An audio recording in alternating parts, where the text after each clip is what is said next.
sépare la traditionnelle séance de travail avec ses collaborateurs en service dans la région de l'extrême nord que Louis-Paul Motazé, le ministre des Finances, a bouclé les 72 heures de visite de travail qu'il vient d'effectuer dans la région de l'extrême nord du Cameroun. Visite au cours de laquelle le chef du département ministériel des Finances a procédé au lancement officiel des opérations d'exécution du budget du Cameroun pour le compte de l'exercice 2024. Cette journée du jeudi était donc consacrée aux visites de certaines infrastructures implantées dans la ville de Maroua. Tout d'abord, Louis-Paul Motazé et sa délégation sont allés visiter une structure qui fait dans la transformation, la production des produits de l'élevage et de l'agriculture.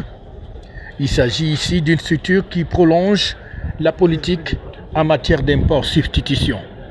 À long terme, notre capacité de production est à 250 tonnes jour de tomates, production en double concentré. Les marchés visés actuellement en dehors du territoire national, nous comptons à long terme nous lancer au niveau de la CEMAC et dans la zone de libre-échange.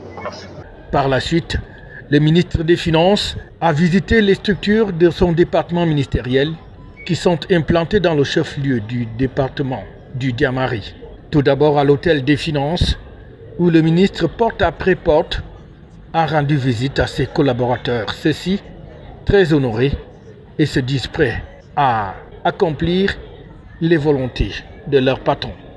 Vous savez, nous étions très contents d'accueillir notre patron. Yaoundé n'a jamais été si proche de Maroua. Le président était très heureux de l'accueillir. Nous avons suivi ses précieux conseils et nous avons promis de mettre en pratique tous ces conseils, toutes ces instructions afin que les postes comptables soient plus accueillants, que nous puissions recevoir les usagers avec sourire, que nous puissions traiter les dossiers avec célérité, afin que la région de l'extrême nord, qui est économiquement sinistrée, soit plus attractive pour les opérateurs économiques. Que ce soit au niveau du TPG ou encore au niveau du Centre régional des impôts, les responsables de ces structures se disent très touchés par la marque de confiance de leur chef de département. C'est une aubaine pour nous, professionnellement parlant. Et nous avons profité de ça pour recueillir plusieurs recommandations de la part de la haute autorité du ministère des Finances.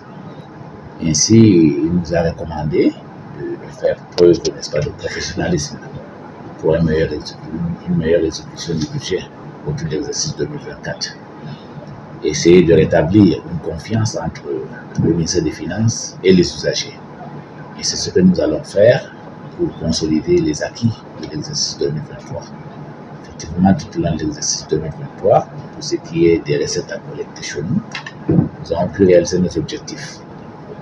Et nous allons poursuivre donc avec les nouvelles instructions pour donner un bon partenariat entre les contribuables et l'administration fiscale.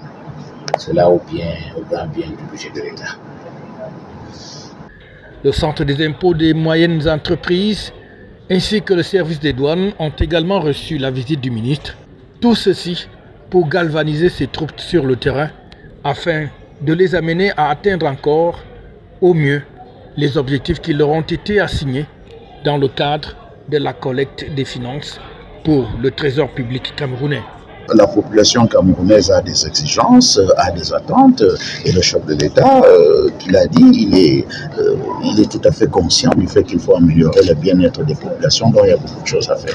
Et au niveau donc de l'administration des finances, il faut que les gens travaillent pour atteindre ces objectifs, même si ces objectifs sont ambitieux. Mais nous fixons ces objectifs parce que nous les connaissons aussi. Et nous savons ce dont ils sont capables, et nous avons vu que d'année en année, même, je voudrais insister, même pendant la période la plus sombre, la période de Covid, nos chiffres sont allés toujours vers la hausse. La hausse n'était pas aussi forte qu'on se serait attendu, comme les autres années, mais bon, quand même, on était à la hausse. Donc, comme nous savons que nous pouvons le faire, nous leur demandons de le faire, et en retour, nous aussi, nous devons leur donner les moyens pour le faire. Avec des résultats qui déjà en 2023, malgré le contexte difficile, était déjà satisfaisant. Nul doute qu'avec cette visite galvanisatrice du ministre des Finances, ils vont encore aller au-delà des attentes. FH News, votre télévision.